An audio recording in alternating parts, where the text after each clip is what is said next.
छठी मैया देबो कहिया हमरा के लालनामा भरब कोसे आंगनमा हो। छठी मैया देबो कहिया हमरा के लालनामा भरब कोसे आंगनमा हो।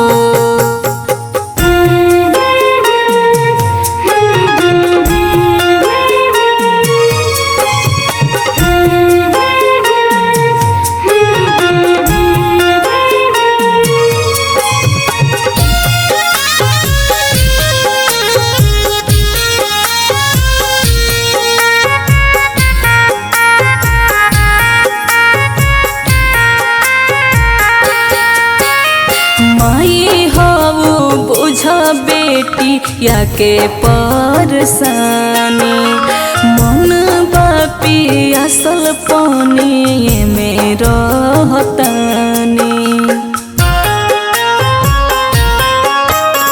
माई हो बुझ बेटी या के परसानी मन बापी असल पानी में रहतानी। भरल ये तो बाटे अन धनमा की तन पगा हनमा बाकी खुश न बमनमा हो। छठी मैया देबो कहिया हमरा के लालनामा भरब कोसे आंगनमा हो। छठी मैया देबो कहिया हमरा के लालनामा भरब कोसे आंगनमा हो।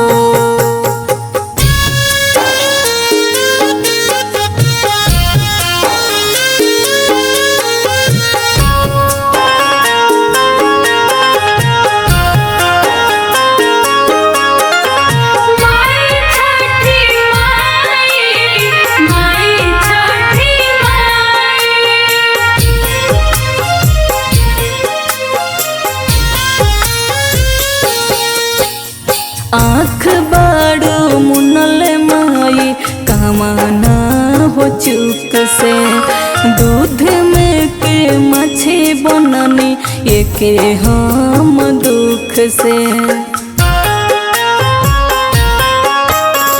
आँख बाड़ो मुनल माई कामना हो चुक से दूध में के मछी बननी एके हम दुख से।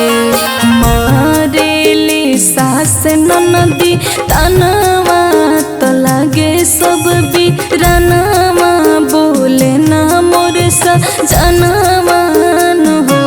छठी मैया देबो कहिया हमरा के लालनामा भरब कोसे आंगनमा हो। छठी मैया देबो कहिया हमरा के लालनामा भरब कोसे